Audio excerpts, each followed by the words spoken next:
is the belief of Stu Wexler is that it filtered in from Canada. Basically, Oswald Mosley and the fascists in England, they weren't particularly religious.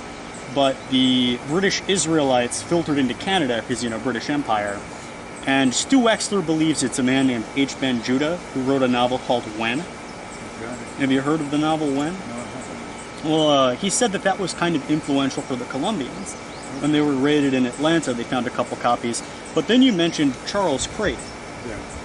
Did you ever meet Charles Crate? Talked to him on the phone, and believe it or not, I've talked to him a couple of times. You said you save flags. You can have this. Oh, wow. And I'm going to show that to the camera. Letter from Charles Crate. I'm 76 years old. When my dad was 76, he died. If you read in there, it says, Charles Crate has just died at age 76. He sent me this letter down here. Chuck Crate had been written to welcome him. Just prior to going to the press, we learned of his sudden and unexpected death, so we've extended our story in our respect of a man. Wow. What kind of interested me in Crate was basically it describes that the Columbians took their design from his lightning bolts, but it doesn't really establish a connection between the Canadian Fascist Party and the Columbians. Like, did you have members from Canada, or? We had contacts in Canada. It's fascinating to read from someone who had such contact with Oswald Mosley. I flew over there to two different Oswald Mosley dinners after he had already passed. And I spoke at both of them. I remember once I was very excited because Oswald Mosley's wife was one of the famous the Mitford sisters, most beautiful women in the world. Oh, I visited their graves when I was over there. That's her, Oswald Mosley, one of the Mitford sisters. And she lived to be about 90 or something. But anyway, I flew over there specifically to meet her at a dinner, and got all the friends of Oswald Mosley. Unfortunately, she lived in Paris, didn't feel up to it, and I never met her. She didn't make the dinner, and that was the main reason I flew over there. Oh, I believe I've contacted the Friends of Oswald Mosley. It was a group, and they just said we prefer not to meet because everybody who interviews them is always trying to get them in a gotcha moment, but they're descendants of the fascist party. It was fairly large, but now most of them have died off. Unfortunately. But you might be interested in Henry Burke, who founded the Columbians. Notice the date. 1938, National American Labor Party. Henry Burke. Much right-wing activity took place in New York City back then, before the war. And he moved to New York City to work with this organization, and that's where he became in contact with the Canadians. Oh, so it was Burke up in New York that New York City. Well, he lived in New York City. I wanted to structure my questions starting from the beginning of the NSRP, but then I read an article on the Columbians, and I wanted to ask you a bunch of questions about the Columbians, because their history is fascinating as well. So I'm wondering, weirdly enough, why are they called the Columbians? Columbia is the poetical name of America. The District of Columbia is the poetical name of America. So you would say that the Columbians were the first organization that propagated Americanism as it's now kind of understood. After World War II. And they were the first organization to pop up after World War II. And I have heard them described as the first openly fascist post-war organization, which is really fascinating to think about. What was their broad platform, the Columbians? The full name was Columbian Workers Movement. And here there's a picture of, this is the only copy I have of this. It's a picture of their office, which I went up to as about a 14-year-old. You did join very young. Yeah. For $3. Homer Loomis married Betty Penman later. Let's see. Even his detractors said that Loomis was an incredibly handsome man. That's the three of them. Oh, wow. In the middle. And this same patch? Yes. Well, we copied it. Ours is smaller. That's Henry Burke. The meeting. He's tearing up their charter because he said they didn't need it anymore. I went up to that office. They had the top two floors. Okay. Around it, the full name was Columbian Workers Movement. And they later shortened it to the Columbians. Wow, and I actually heard about that, the flag flying out front. It reminds me of a similar photo I've seen of the British Union of Fascists, their headquarters in London. Yes. But I actually, about the Columbians, I was wondering, so you might find this interesting, an article written by Stephen Weisenberger of the Southern Methodist University, he ties a series of bombings to people within the Columbians, and it began in 1948. And it was, the one that he started his article with was a black Jewish couple, I believe, in the West End of Atlanta. And I'm not trying to solve this bombing all these decades later. I'm just wondering, what were the Columbians doing in the West End, and what was the situation like in the West End? Atlanta was a much smaller city at that time. We had small factories right downtown. Today we have skyscrapers. And the Columbians were organizing whites and training whites how to make citizens arrests of blacks at night who might be prowlers or burglars in white neighborhoods. And in here,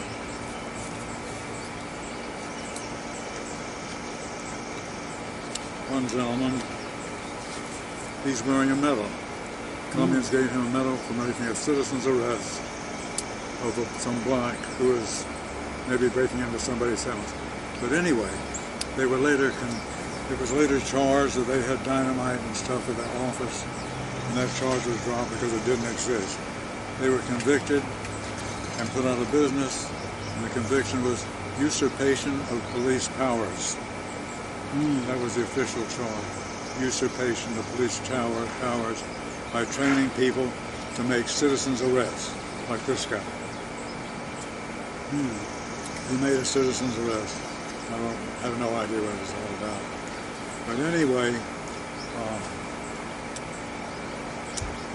we had an extreme left-wing governor at the time, Governor Ellis Arnold, and many people have forgotten that Henry Wallace ran for the nomination against Harry Truman in 1948, and he was a communist, Henry Wallace.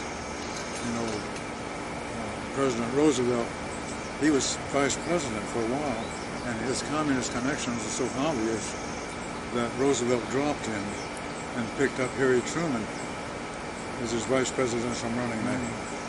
So Henry Wallace ran for president, and Governor Ellis Arnold at the Democratic Party National Convention was his floor manager. Well, he was known to be a communist, and Governor Ellis Arnold, before he became governor, was Henry Wallace's floor manager at the Democratic Party National Convention, who went after the Columbians, and it was a frame-up. I'm wondering, Burke and Loomis, the founders of the Columbians, how did they feel about World War II? Because I've heard a lot of right-wing groups, a lot of fascist groups, they weren't inherently pro-Nazi, but they were anti-involvement in the war. My mother and father were strongly opposed to the war. They're Irish, from Chicago, and my mother was an excellent piano player. We had silent movies back then in the early 30s, and she would play a piano in a movie theater. Fast music during maybe a horse riding scene or slow romantic music, and then somebody would take her place. That's how she met my father, in the movie theater. But both were Irish, and they attended Irish meetings there, which raised money for the IRA. And they were strongly opposed to the war, and strongly opposed to Roosevelt and Harry Truman. So it was they were Irish Catholics, and they moved down to Atlanta, like in 1932, and my father supported Gene Talmadge and the Klan, even though he was Roman Catholic, mainly because they hated the British, hated Churchill, hated Roosevelt, so they were strongly opposed to the war. You know, Ireland was neutral throughout the war. Was it more opposition to the war, or for the Colombians, was it more being pro-German? Did they support Hitler, or did they just oppose fighting? Well, of course, the war was over then, and I don't remember they didn't do any Heil Hitler salutes or anything like that. But wore uniforms and wore that design which they got from Charles Craig up in Canada, Henry Burke. You can see I sent you one of them. That was Charles Craig Thunderbolt. And Henry Burke, who was an artist and an architect, he redesigned it and made it more modern. And he linked them. These flashes he got from Mosley. And Henry Burke got the idea from Craig. When I was looking up the Colombians, I found that the FBI worked with a group in New York calling itself the Non-Sectarian Anti-Nazi League, and it seems like they almost teamed up with a private citizens group to bring down the Colombians. Was that basically the case? Even the prosecutor, whose last name was Duke, it may have been Daniel Duke, he later admitted that they used unprofessional tactics against the Colombians. And it also seemed like Burke networked very well. In 1935, the FBI remarked that he was in the German-American Bund and the American National Socialists. Did the Colombians have many members of these groups? And I'm specifically interested in the Bund. I know a lot about the Bund, And,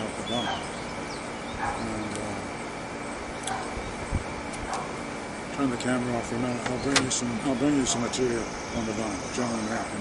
Sure thing. You're interested in the German-American Bund? A little bit, yeah. Okay. So on the topic of the German-American Bund, I've read there's been several mysterious deaths associated with their leaders. Fritz Kuhn was deported to Germany, and he disappeared into Soviet camps. And George Forbos, right after the indictment came down, He committed suicide. but it seemed like he put his neck on the railroad track. Was there a pretty universal agreement that that was a suicide, or Yes. was he depressed in his personal life? That's what August Pepper said, that he believed he committed suicide because he was so depressed. Another one, Wheeler Hill, he fled to Mexico and disappeared. Never seen again? Never seen again? Never saw him again. A little bit about Fritz Kuhn on the back. And, I'm gonna have to put some more of this into the video, but I guess the viewers can kind of pause and read it. Fritz Kuhn was deported to Germany and then arrested as a war criminal, even though he spent the entire war in American prison. Charged with being a war criminal. Yeah, and they brought him down for not any kind of treason, it was just tax violations. Yeah, over like $1,500. And it seemed to be, what, over his mistress that he spent it on, is He what they paid said? expenses to his mistress to travel from Los Angeles to New York City to the headquarters there. A pittance, and Thomas Dewey, was a prosecutor and got the conviction. Then he was later elected governor with Jewish support and got the Republican nomination of the president. A lot had to do with his persecution of the German-American Bund. He claimed he put him out of business. So Burke, apparently he linked to the Knights of White Camellia and brought in a man in Georgia named General George Moseley, and Moseley proposed to sterilize the Jewish refugees coming in 1942. I knew General Moseley. What was he like? General George Van Horn Moseley. He was a top aide to General Pershing in France in World War I. And he had a suite in the Biltmore Apartments, which still exists today. It was the Biltmore Hotel back then. Now it's Biltmore Condos. Ground floor on the right side is ruined entrance. And I met him a number of times. And he and I formed a committee to free Emory Burke. And he did all the talking. We met with the parole board. and General Mosley did the talking. And Burke was released. I think he still served maybe 2 years of a 4-year sentence, something like that. But did get out early. Read just the last paragraph. On a different, albeit related subject, I was interested if you might consider speaking with me about your life and associations with various movements over the decades. You've obviously been witness to a lot of Atlanta area history, and as a student of history, I'd welcome the opportunity to talk with you about it. It's around the newspapers. Chris Joyner. He's coming out Tuesday for a visit. Oh, wow. Do you think you're going to be on the news, or is that... I don't know. I've had people, I've talked to people writing books, all kinds of other things, but I'll just talk to him. He might be writing an article. It's okay with me. That's really interesting that you're still doing outreach like that. After all these years. Ancient history, talking about things that happened in the 1930s, of all things. But you mentioned General Mosley and his plan to sterilize Jewish refugees in World War II. It kind of links to Stu's theory and my theory that the Columbians were more concerned and the NSRP was more concerned with Jewish people than they were with black people. Mm-hmm. And that also links to Stu's theory that it's more of a religious conviction. You were a member of the anti-Jewish party, I believe. And I thought that was a wonderful name, a great name. I've always seen the Jews, gypsies. A few years ago, a gypsy couple, she had a fancy dress and secret pockets in it. She and her husband were arrested in an Atlanta department store. And the judge asked her, "Why do you steal things like this and shoplift?" And the husband said, "Because we are gypsies." I see the Jews as a greater race of gypsies, a much greater and more powerful race of gypsies. But is it, because I've read in Christian Identity that they believe Jews were created before Adam and Eve and that blacks were created after, or vice versa. Is there a deeper religious belief, or is it mainly a political, cultural belief? To me, it's a racial belief. The Jews are a separate race. I've read numerous articles that wherever Jews have moved in various countries of the world, they're more genetically related to each other than the general population of the country they live. They're related to one another. Well, Burke of the Columbians, in the article I read, apparently he spent 10 hours a day for months writing a 1,000-page manuscript. It seemed like he just really got into a mania and started typing, but it's never been found. Have you heard about that? Do you maybe know where, it was called World's Law and Order?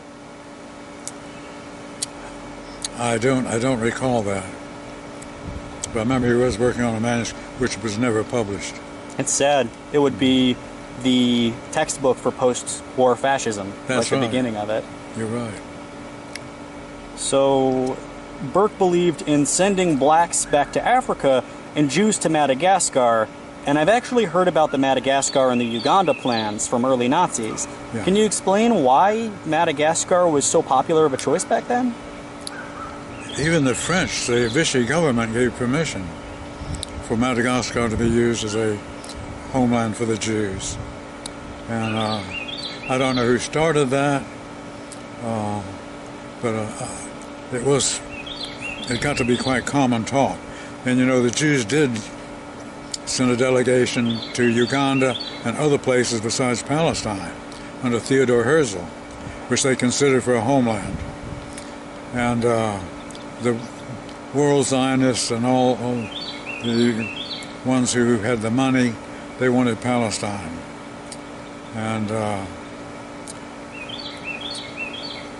I have an ad coming out for a book in American Free Press. Do you get that? American Free Press?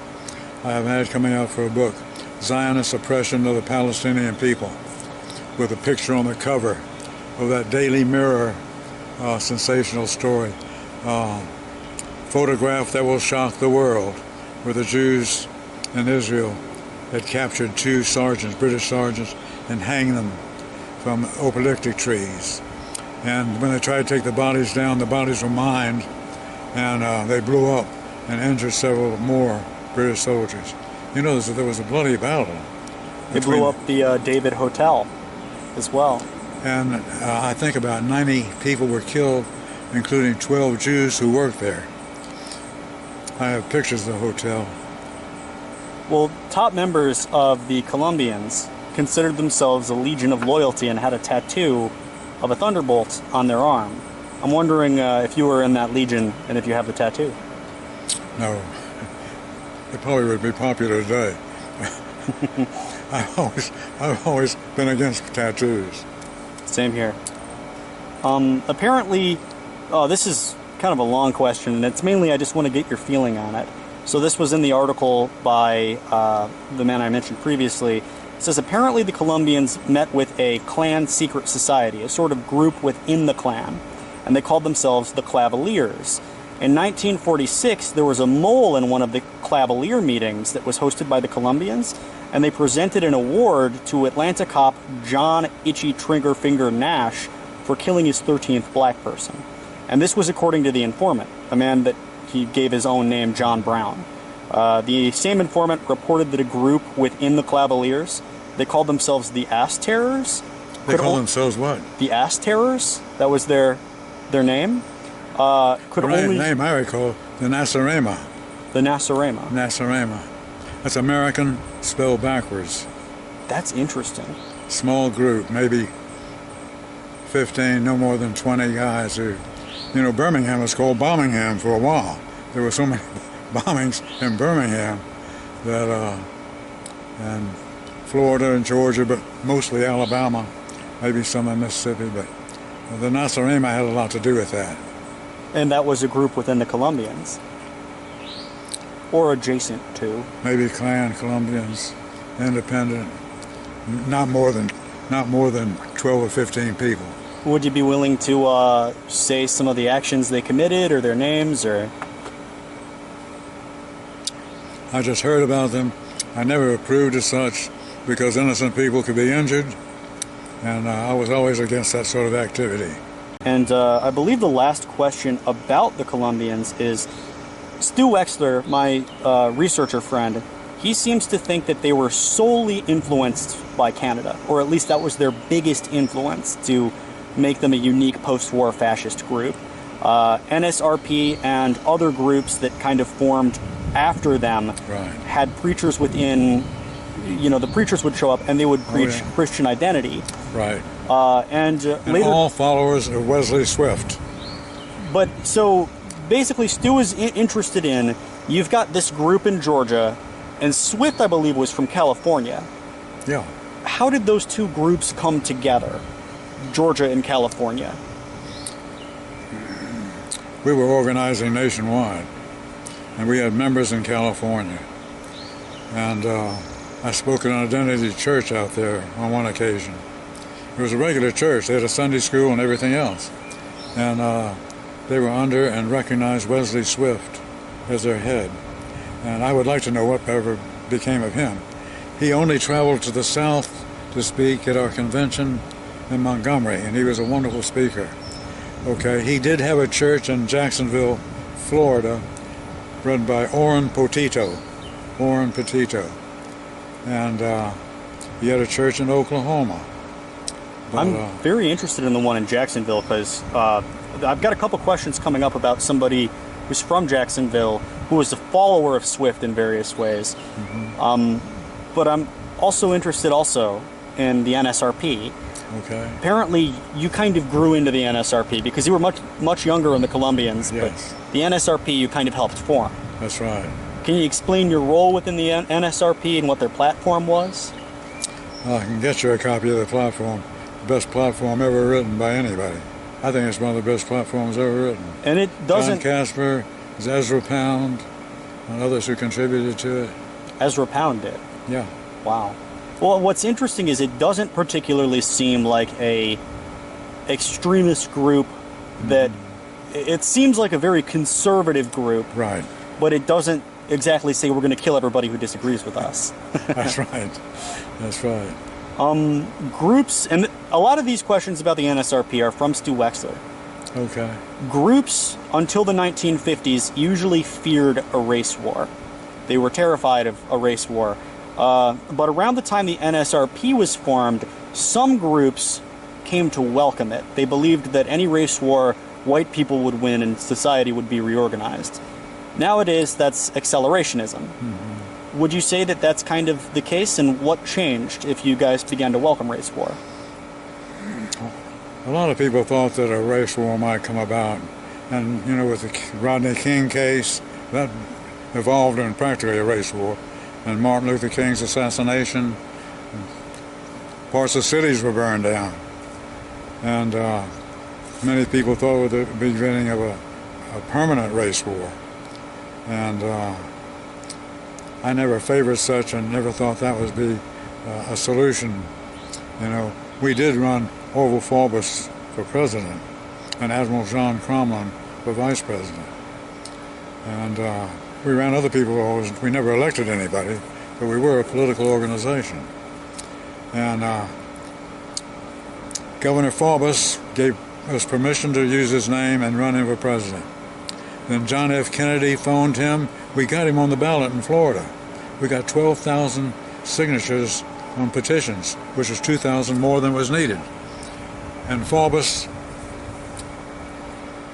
told Mrs. Ann Bishop, the head of the party in Arkansas, he'd have to remove his name from Florida, but his name could remain on the ballot in the other states. He said that John F. Kennedy phoned him and knew we were pretty strong in Florida. He said, if I lose Florida, I could lose the election. So since he was a Democrat, he felt obliged to remove his name from the ballot in Florida only. But the media made it look like he rejected us as a whole, although he left his name on the ballot in other states. But if we'd carried or got a huge vote in Florida, we would have been a major party in this country. And that was our strongest state. On the topic of Florida and John F. Kennedy, I mentioned this to you over the phone. You said you didn't remember him, but that's Joseph Miltier. Okay. And they said that he had a pretty strong influence in the NSRP, or at least he attended many meetings. He was in the Klan and the NSRP.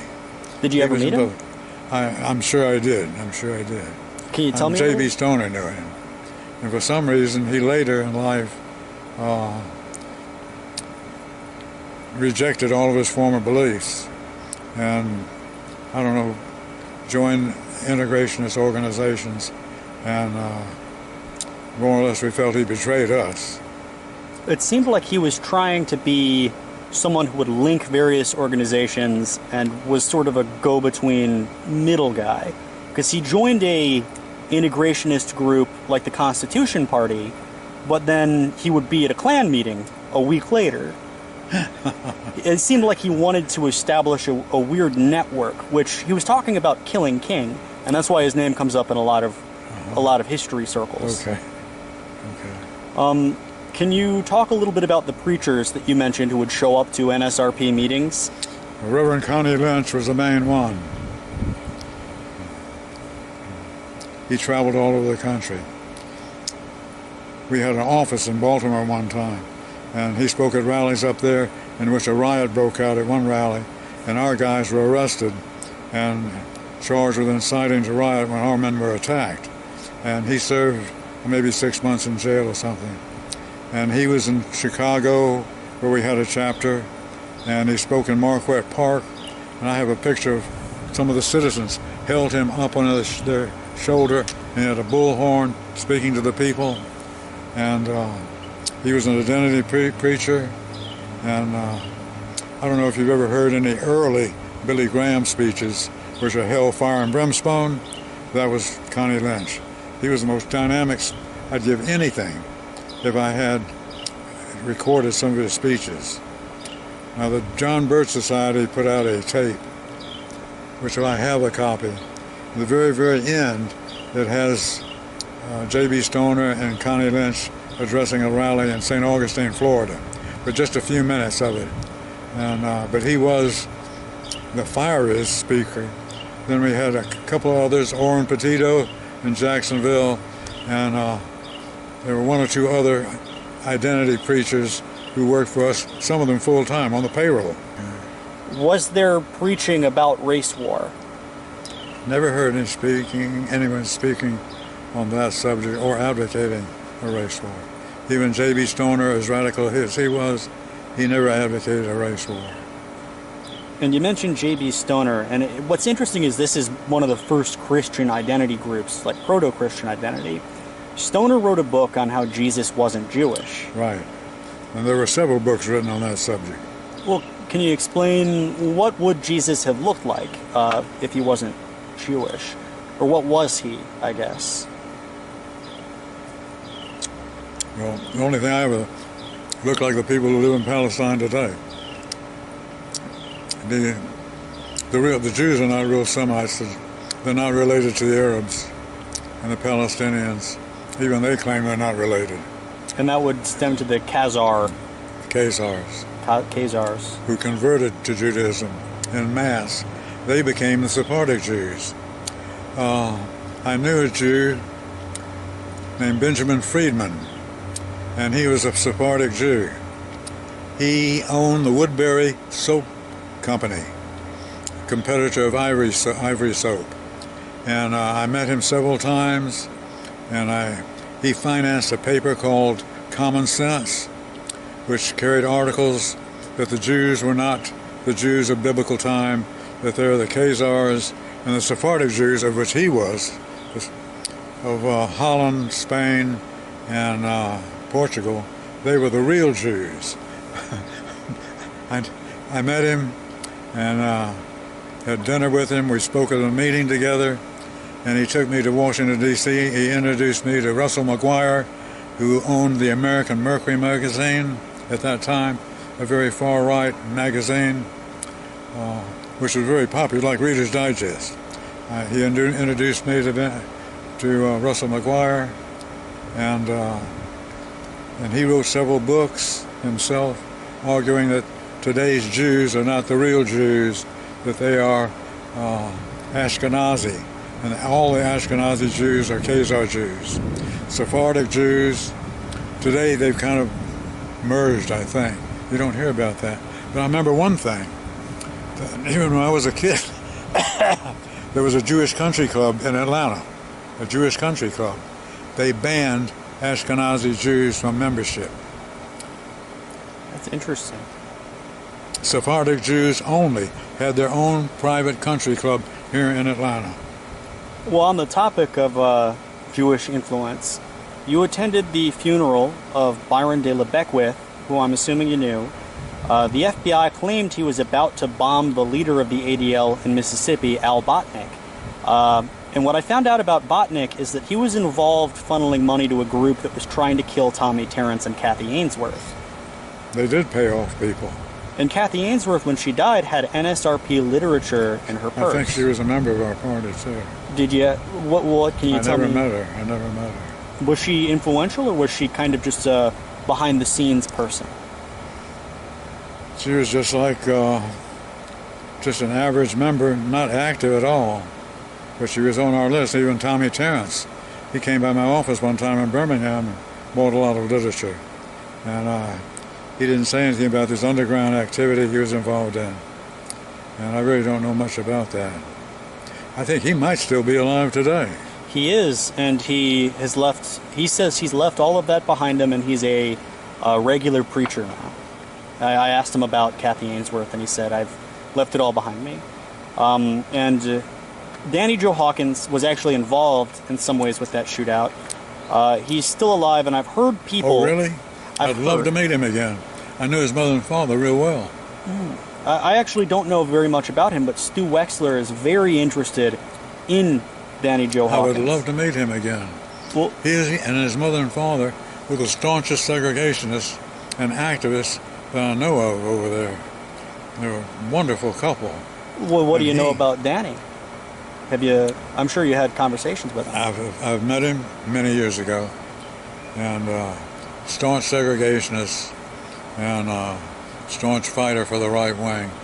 He may have known Tommy Terrence. It's a miracle. Kathy Ainsworth, she took somebody else's place, but I don't know who. I wonder if it was Danny. But she wasn't supposed to go on that mission. But she took somebody's place. She got killed. Tommy Terrence almost died. They thought he was dead. He was shot so many times. Can you tell me a little bit about the nature of what that mission was? to bomb the home of some Jewish leader in Meridian, Mississippi. That was Al Botnick. And Yeah. in the plot to kill Al Botnick many years later was Byron Taylor Beckwith. Did you know of him at all, or was that just... I've heard of him, yes. But we weren't that active in Mississippi. And I've actually heard Stu Wexler bring up, and a lot of this is from him, and he says that people online call Danny Joe Hawkins and Sam Bowers the Swift Hit Squad. It's his theory that there were people that were followers of Wesley Swift that went around assassinating or doing underground actions. Do you think that there might be any truth to that, specifically Bowers? The Christian Identity ministers of 4 worked with us, and at least 3 were on the payroll for some period of time. None of them advocated anything like that, violence, none of them. And we didn't want anybody in the organization who was trying to, because you could get involved or said that you approved such and such, but we did not want anybody in the organization, including J.B. Stoner said that. He says because that could get the whole organization banned, or like the Columbians. Well, Connie Lynch, who you've already talked about a little bit, was ordained by the Church of Jesus Christ Christian. And I'm just wondering, so you said there were many other preachers that were members of that church. Well, Orrin Petito in Jacksonville. I remember he erected a gigantic banner at our convention in Montgomery, which said, gigantic lettered, Jesus Christ, our leader. And he always preached Christian identity at meetings. And this is kind of interesting, did the NSRP get along with George Lincoln Rockwell? Absolutely not. And I'd like to hear more about that, because it seems like Rockwell was a-religious and the NSRP was more religious-oriented. We absolutely did not get along with him. And in fact, we had some litigation. I think he sued me for saying something about him, I can't remember, and it was thrown out of court. And my lawyer has always been Sam G. Dixon. You've heard of him. Sam Dixon, prominent Atlanta lawyer. I think I've actually heard about him, yeah. He's a personal friend of mine. We have dinner with him down at the OK Cafe every 5 or 6 weeks. Sam Dixon. Sam Dixon. You know, the so-called anti-fascist group, they have harassed him and my friend Frank Shirley in Dawsonville, but they never have harassed me. I think maybe because of my age, it would look bad on them harassing somebody as old as me, of all things. But Sam Dixon has been harassed. They went up and down his street, and he lives in Midtown, and put handbills in all the mailboxes saying Nazis hold meetings. It's Sam Dixon's home address. And they have done other things to him, persecuting, harassing him. And I can see why you wanted to talk to me a little bit first before you just invited me over to film. It seems like, it almost seems pointless to harass people. Sam Dixon is a genius. He handles maybe 5 or 6 insignificant cases for me, and I have yet to receive a bill. Well, on the topic of the American Nazi Party, the media accused J.B. Stoner of supplying dynamite to the bombers of the Atlanta Temple in 1958, but George Lincoln Rockwell was also implicated. But your groups bore no relation. Definitely no relation. We opposed Rockwell, criticized him, saying he was doing more harm than good. And do you think Rockwell could have been behind that bombing, or? I don't think so. In fact, I know not.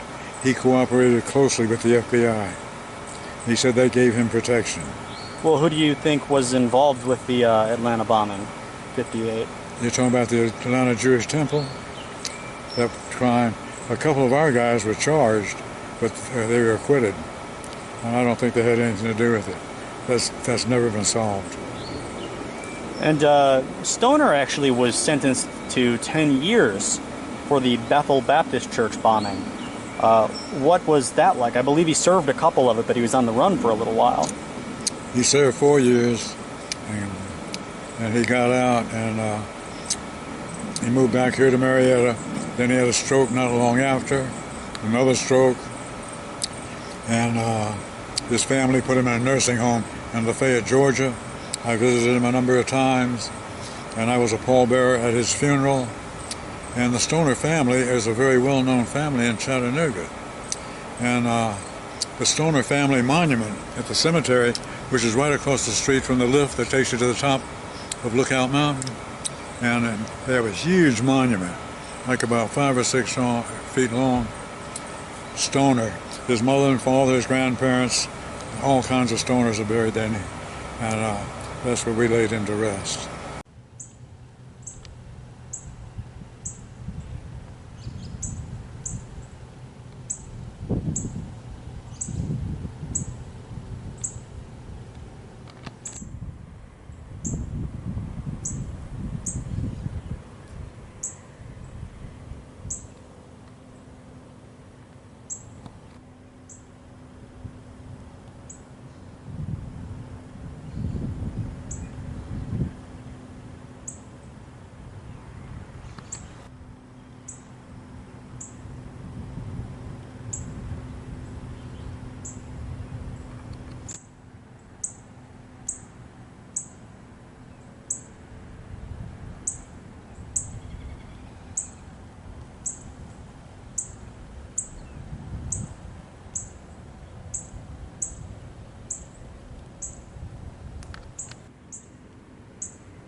So I talked with you a little bit over the phone about Sam Bowers and the White Knights of the Ku Klux Klan, and you said that you didn't really have any relation to Sam Bowers.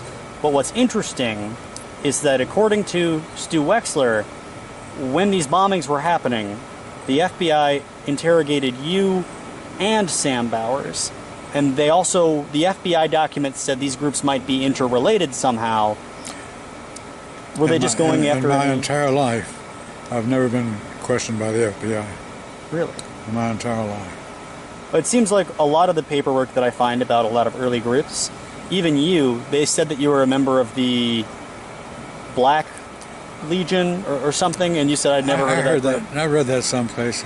It'd have to be the White Legion before I joined. That was something made up.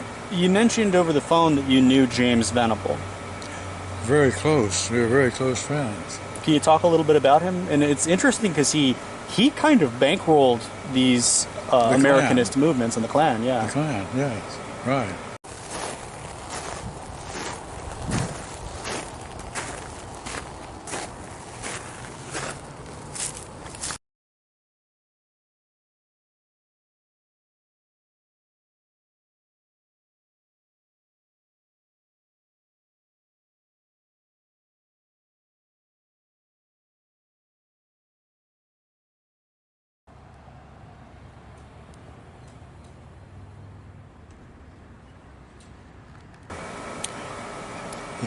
In his book, he wrote a book, he dedicated the book to me,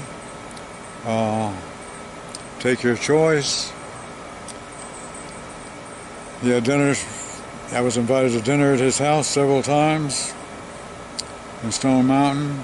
The Venable family, owned Stone Mountain and gave it to the state of Georgia on the premise that they build this monument. Mr. Venable was mayor of the city of Stone Mountain at one time. There used to be a park, Venable Park. Used to be a street, Venable Street. They've probably changed all that now. But he was very, very prominent in Stone Mountain, and the church was packed at his funeral, which I attended. What kind of groups did he help finance? NSRP, Klan? Only the Klan. Just the Klan? So he was Imperial Wizard of the... I've forgotten the exact name. UKA, that was Bobby Shelton, Mr. Venable, may have just simply been Knights of the Ku Klux Klan. But independent clans who were not connected with Shelton all over America recognized him. And we had meetings at Stone Mountain. There'd be over 1,000 people there. and Stoner and he shared an office together. So I guess they had a good communication. Oh yeah, they were close friends. I can remember visiting Mr. Venable's office, waiting to see him, and there were several blacks in the waiting room. And I asked one of them, why did you select Mr. Venable as your attorney? He said, if he's the Imperial Wizard, he'll no doubt win the case. True What year story. was this? They wanted their Imperial Wizard to be their attorney. And Stu Wexler keeps reiterating that some Klan groups, not all of them, pushed the NSRP members away. They said, you can't be in the NSRP and the Klan. And Stu thinks it's because the NSRP was more focused on Jews than on blacks. Can you explain maybe some of the headbutting between the NSRP and the Klan? I was in the Klan myself about 5 years. Were there any clans that were kind of butting heads with you, or was it mainly an open, kind of friendly relationship? No, not really. Not really. In the research, Stu has given me some documents about the 16th Street bombing. And what it seems to suggest is that a lot of people who were involved had a strategy of just blaming J.B. Stoner. They would say, oh, I saw a guy with a limp. And but he did say that after the bombing, and this ties back into Stu's theory of race war, there was a nail bomb. Now, the 16th Street bomb was just dynamite, and it wasn't particularly intended to kill a lot of people. But a nail bomb would be intended to kill a lot of people. Racial tensions were very high in the city. And there a nail were many bomb. bombings. There were many bombings going Florida, Tennessee, mainly Alabama, Georgia. There were many bombings. Well, this was probably the poster child because it killed 4 young black girls. Right. And there was a nail bomb that went off. And nail bombs are more traditionally designed to kill.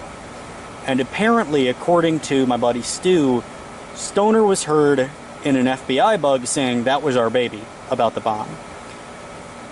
And Stu believes that it was designed to create racial conflict, that this war was something they would welcome. I've heard about that. Do you know he was never ever questioned involving that by the FBI or police or anybody? Was he bugged? Was he bugged, like members coming in with bugs? I have no idea. But he was never questioned, and I'm sure he wasn't bugged. Our phones may have been bugged. I believe they were. But neither he or I were ever questioned about it. I lived over there at the time. The NSRP's candidate for vice president was Admiral Crommelin. And can you tell me a little bit more about his beliefs on race, religion, and just what he was like as a man? One of the greatest men I ever knew. You know, he was a hero of World War II. And he was in charge of a battleship and a number of other ships in the South Pacific. He won all kinds of awards. And he ran for the Senate a couple of times, and a lot of people went down there to visit him, and our supporters supported him. He spoke at some of our meetings. I met him a number of times, and he kind of had a swimming pool which was open to the public, whites of course, and a beautiful, it looked like a park, a state park, where he and his wife lived. And anyway, he did well enough to get Senator Sparkman to moderate and come out more or less in favor of segregation in these races. He would travel all over the state speaking at county squares, and he campaigned hard. And I can't remember what kind of vote he got, but it definitely worried the establishment.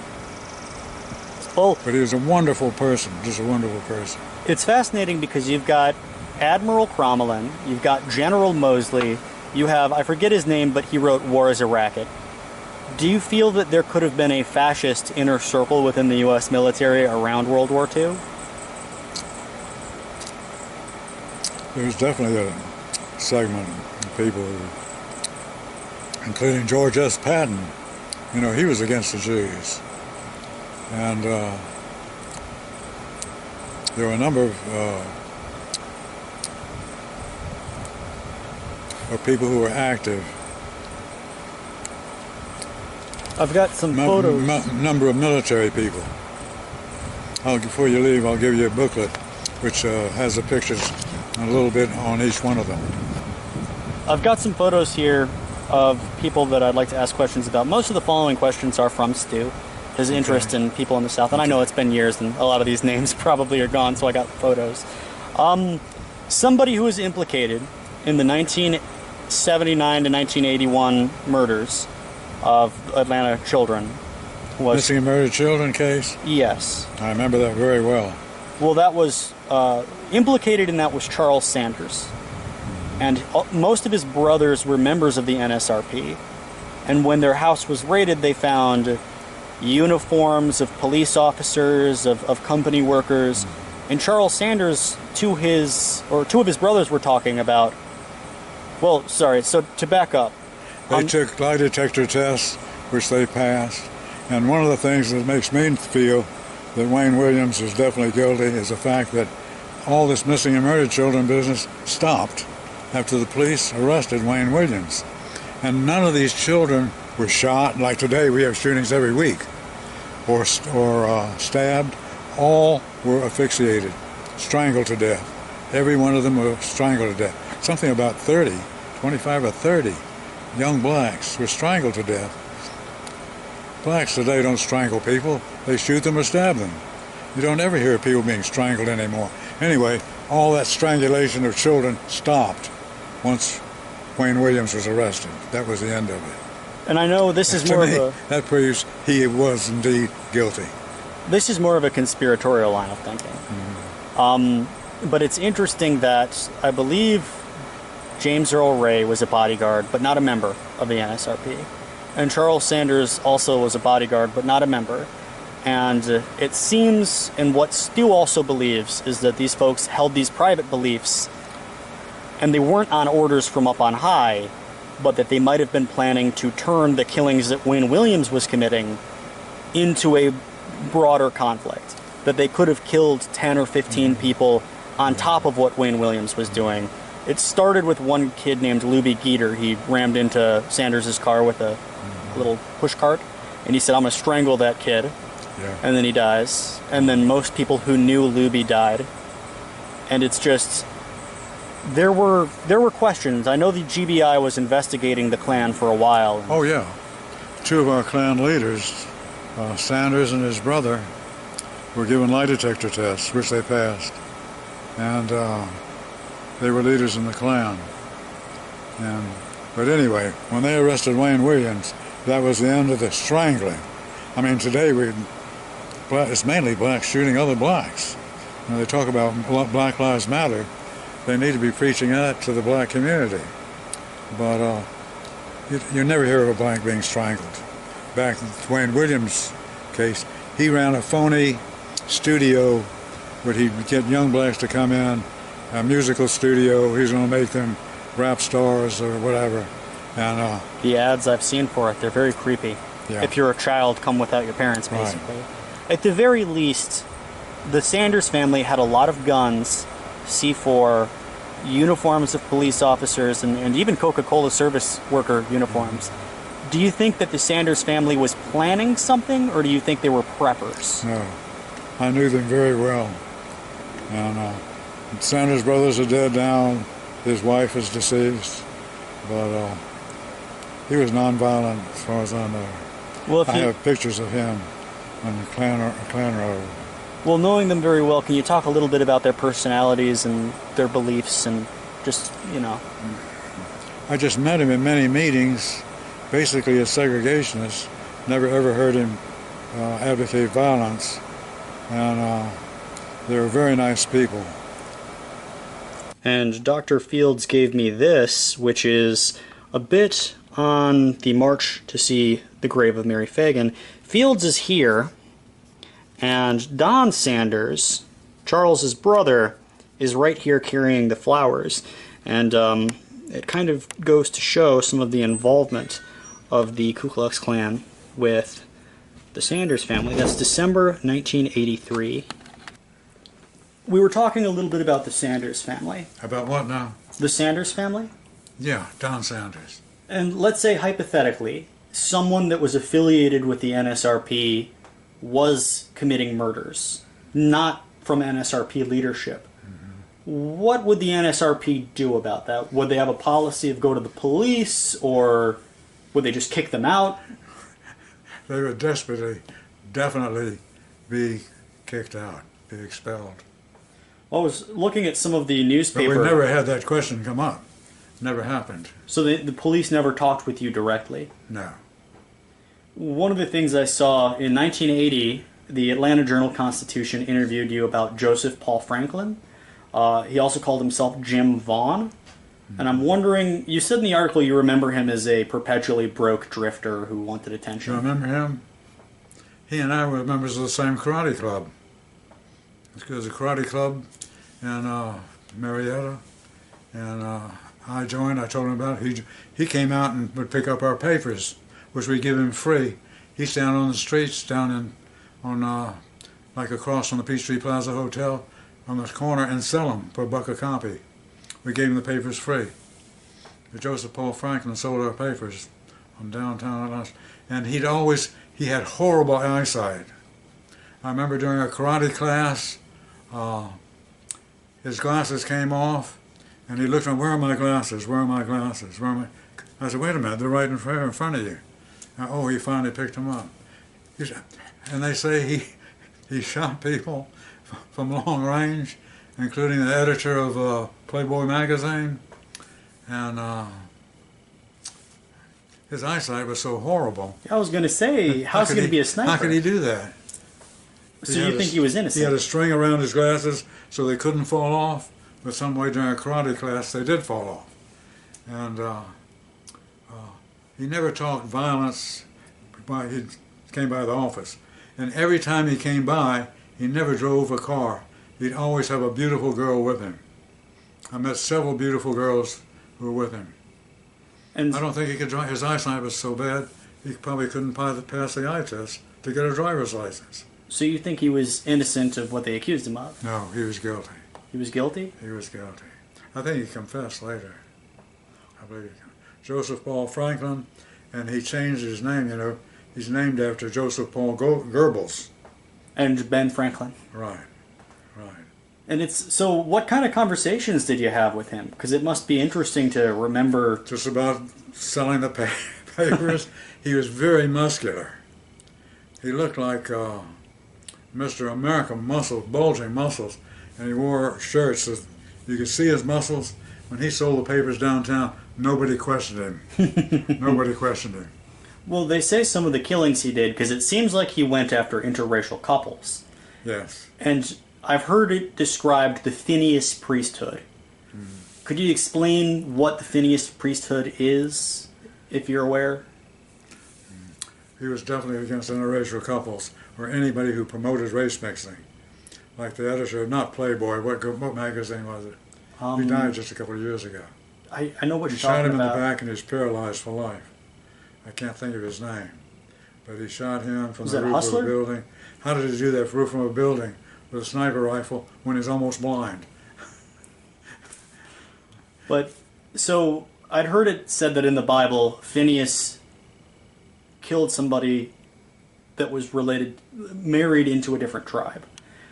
Was the Phineas priesthood a group that you would go to, or was it just, I commit an attack, I'm a member of the Phineas priesthood?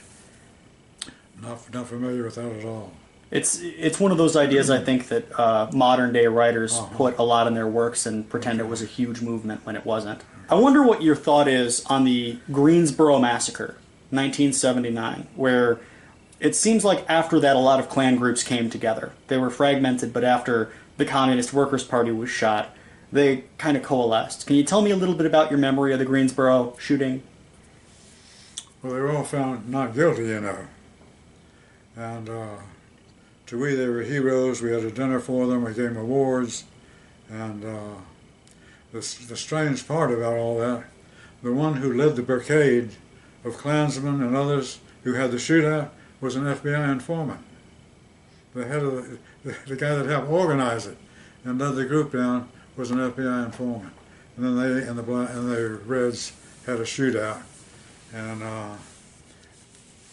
the Klansmen were better shots. Well, who fired the first shot? Don't know. But there was firing on both sides. But the communists were poor shots. They never hit anybody. Specifically, he's talking a little bit about Sidney Barnes. He said he's found some research saying that you knew this house painter, and he was affiliated with a couple different groups, Klan groups in Florida, Alabama. Let me see if I can't find a photo of him here. Yes, and he's a very, very mysterious man. No one really knows who he was. He drops off the record for years. And that's, I've already asked you about Sanders. Okay. No, not familiar at all. It seems like he pops up before various instances, like various attacks and bombings in Birmingham. And then he just goes away. Okay. But he was just interested if you had ever heard of Barnes or any of this crew. Noah Jeff Carden, a radical who was affiliated with Barnes. Apparently he had some documents that he was trying to kill MLK. Wexler just says that Jeff Carden was this crazy guy that would show up at NSRP meetings, and he would be the guy that's like, oh, that guy's crazy. He'll do anything. Send him to go do this. You ever meet Jeff Carden? You know anything about him? Name does not ring a bell. And I wish I could find a photo of him, but that was nowhere online. Okay. Stu also says, and this goes into a strategy that people like Dynamite Bob had, that someone resembling Stoner with a limp was seen near the 16th Street bombing. And I'm wondering what your thoughts are on the fact that a lot of Klansmen would blow things up and just say, I saw a man that looked like J.B. Stoner with a limp. Was it almost like point the finger at Stoner as a rule? They seem to blame him a lot. Like, what are your thoughts on that? All I know is Stoner was never a question about it. Neither were I. And you mentioned that you met Wesley Swift and William Potter Gale, I believe, Right. in Mobile in 1963, and also Admiral Cromwell was there. Stu Wexler heard that on the recording that I had made, and he said, I need to know more about this meeting. So, like, what happened in that meeting, really? Like, what was the conversation like? So long ago, I really couldn't recall. There's a book that you need to get. So yeah, I'm curious about your personal involvement with the Viola Luzo case and why she would have been killed. It seems like it was almost orchestrated by the FBI. One white woman and these. She was I think she was targeted because she's riding in a car and some young black was riding with her. So it wasn't I'm a just targeted. guessing. I know nothing about it. Anyway, jury found him not guilty, and Gary Thomas Rowe was involved in that. Well, if he was an FBI informant, was Here's Gary that? Thomas Rowe, right there. I met him many times. What was he like personally? He just seemed like a nice guy, but he was a tough guy. He was in favor of violence. He said, "We'll teach him a lesson." There he was, a paid FBI informant. I wouldn't even have gone down to the bus station and didn't know anything about it if it wasn't for Gary Thomas Rowe. But he was very open in meetings about being violent. This is Bull Connor's giving us the okay to teach him a lesson. Get your guys together, be down there at 3 o'clock. That's when the bus arrives.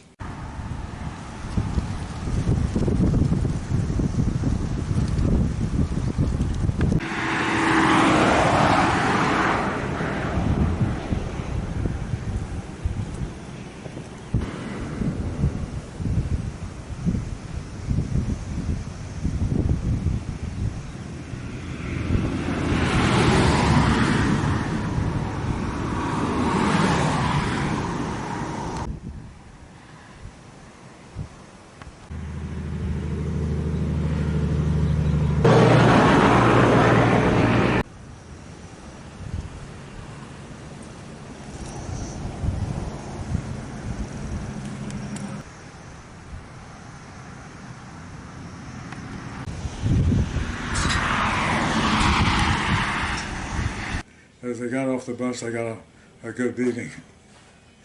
Wow. But it wouldn't have taken place if Gary Thomas Rowe, I wouldn't have known anything about it. He said, get all your guys. I ran home, put a suit and tie on, so I could talk to the media and explain it. I don't know how to explain it. Howard K. Smith was the only newsman there. He said, "Where's the police? Where's the..." Well, Stu Wexler, he heard our interview on the phone, and he wanted me to kind of reiterate and ask again, because he said that he has plenty of documents from police that were surveilling you that says that there were militia groups affiliated with the NSRP in the woods in Georgia throughout the 70s and 80s. Was the NSRP ever interested in paramilitary type stuff? I knew Bob Depew, who had a militia group. Bob Depew? He spoke at a couple of our meetings. And he went to prison, I don't know what for. And he was in the Atlanta federal prison. I picked him up when he got out, took him downtown to a hotel, and we had dinner there. And one thing that sticks in my mind that I remember, we had drinks, a very nice dinner, a posh hotel, and I remember him saying to me, "You know, I've only been out a couple of hours.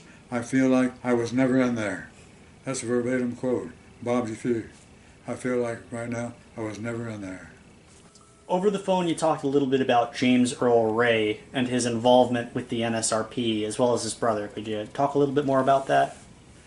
J.B. Stoner thought getting involved in the James Earl Ray case would be good publicity, because everybody hates Martin Luther King, which was not necessarily the case. So he became a lawyer in the appellate work for James Earl Ray, met with James Earl Ray, then hired his brother, Jerry Ray, as a bodyguard. And also he was a good cook, so he became Stoner's bodyguard, and his, more or less, he prepared his meals and take care of Stoner. So Jerry Ray only really got involved after... Jerry Ray and his brother and James Earl Ray all, at one time or other, were bank robbers.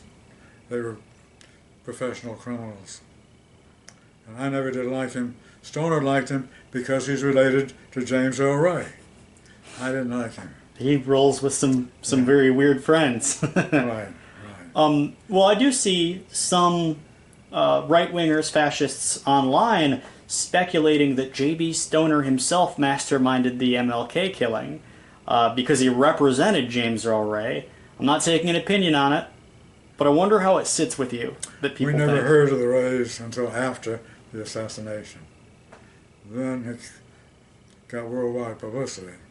And Stoner got involved in the case because he felt being a lawyer for James Earl Ray would be good publicity and help him in his races. He was always running for the Senate or the lieutenant governorship. And one race, his best race, he got 10% of the vote and carried a couple of counties. And but anyway, he thought it representing getting involved with the Ray family would be good publicity. I didn't think so. And on that topic, your relationship to Stoner and your opinions of him, I've found that few people discuss your role in the NSRP and the Klan, but a lot of people talk about Stoner. And I'm wondering if you ever regret not taking a more active role with the media. Like, most people recognize Stoner. He loved traveling the country, visiting people, going to chapters. He was traveling nonstop. And he only drove in Cadillacs because they're the world's safest and best car. And I mainly worked at the office, kept the publication going, kept the newsletter going, and kept bringing the money in. And Stoner was very popular with the membership and state leaders, and a lot of them hardly even knew me because I was always in the office. Many chapters I never even visited that he visited. The next question is just a reiteration on the Sanders family. I'm wondering, genuinely, just what kind of conversations y'all had, especially after they had been accused by some groups of being behind many of the Atlanta child killings. Like, did they take it in stride? Did they laugh it off? What were they like as people? Well, the Sanders brothers were the only ones who were ever questioned about it. He was the Grand Dragon here in Atlanta, His brother was in the Klan, his wife was.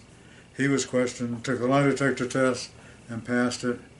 I don't know of anybody else in the right wing who was ever questioned. And they finally got Wayne Williams, and to me, that solved the case. There were no more strangled children. This is the book here on the Freedom Riders, and can you point out a couple of where you were? And so you're... I'm back here, wearing a suit and tie. To talk to the media. Talk to the media. And you said you actually had conversations with Dynamite Bob there on the top. Yeah. What was Dynamite Bob He like? and his son came out to the office all the time. Our office was right downtown, and they bought newspapers to distribute. When you heard the news of them being behind the 16th Street bombing, how did that sit with you? We were here in Marietta at the time, and I was shocked, didn't know who did it, and I still to this day don't believe that Bob Chambliss and the other two were guilty. The evidence was very flimsy. They waited years and years before they were indicted. And I visited him in jail. He and J.B. Stoner were in the same cell block for their protection. I visited him, and I remember him begging me with tears in his eyes to write a letter to his sister in Florida telling her that he had absolutely nothing to do with that bombing. He was so sincere, I believed him. And you said it might be the work of the FBI agent. You got people like Gary Thomas Rowe here, who was a very, very unscrupulous person, and he couldn't be trusted with anything. Wondering if you could just give me a little bit on your experience with the Klan and like what you did in the Klan. I was in the Klan for 4 or 5 years, and I was an organizer, and we held large rallies here in Georgia and worked with Mr. Venable. And everybody would look toward, at the end of the year, it was more or less a convention. It lasted for 3 days, Friday, Saturday, Sunday, on the Stone Mountain property. Unfortunately, when he died, his relatives sold the property. He owned, even after giving the mountain itself to the state of Georgia, they still owned the property on the back of the mountain. And he had a huge field there, and we held massive rallies. Could you tell me a little bit about the Klan specifically in Atlanta? Because I heard there have been several... There was a mixture between the Klan and the National States Rights Party. There was always an overlapping in membership. Well, so I heard there was the original Ku Klux Klan, and you've got a framed photo of Nathan Bedford Forrest. Right. But then around, 1915, right after Leo Frank, the second Klan was formed. Can you explain... The 1920s? Yeah. Can you explain a little bit about how the second Klan differed, what it shared with the first one? Well, the first one was secret, underground. The second was public. They marched through streets all over the country. Washington, D.C. You've probably seen the picture, Washington, right down past the Capitol, and had thousands of members. And they had that Stevenson scandal in Indiana, which is a gigantic blow to the Klan. Can you tell me a little bit? Because I've heard a bit about the Stevenson scandal. He was involved with some woman, mistreated her, and anyway, she died. He went to prison, and Indiana, that was the largest Klan in America. It's interesting that the Klan would take such a foothold in Indiana. Yeah. So far north. Would you say, because I've heard the Klan called the Invisible Empire, and to me that would suggest that they consider themselves a sort of continuation of the Confederacy. Oh, yeah, all right. Would you say that they're able to directly tie back to the Confederate government? Yeah. Well, the story was that these Klan robes, the Klansmen were the ghosts of the dead Civil War soldiers, rising from the dead, blacks back there uneducated, and they were scared of men in white robes that looked like ghosts, and they told the blacks that they were the risen dead of the Confederacy. That was the story. That's what happened. Got all the robes down to this day.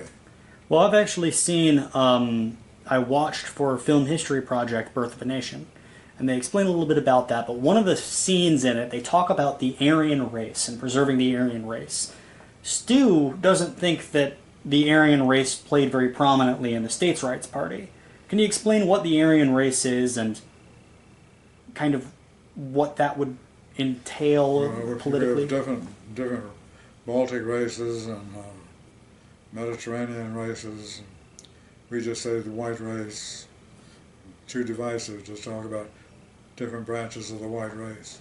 Which there are different branches of the white race, but rather than go into that. Like in Africa, the Ethiopians claim they're not Negroes, they're not black, but most of them look black. And same with other groups. But the Aryan race seems almost more of a philosophical idea. Yeah. And that actually, I'm interested in asking that as well. Now modern white nationalism is very esoteric, philosophical. I've seen people say Hitler was an avatar of the Hindu gods. I've read Savitri Devi. What do you think about the esoteric nature of modern fascism? Or do you think that it should go back to more the 1960s, just right-wing ideology? Well, today we're facing some bad political... That Supreme Court decision was a disaster the other day. I was shocked. 5-4 to redistrict, according to the Democrats. What they want to do is take a district, 25% of whites vote Democratic. Okay, put 30% of blacks in that district, they've got it. Anyway, New York Times says that decision automatically gives the Democrats 5 congressional seats. That decision. Control of the House. 5. The Republican Party is a party of the whites. Democratic Party is a party of minorities. What it boils down to.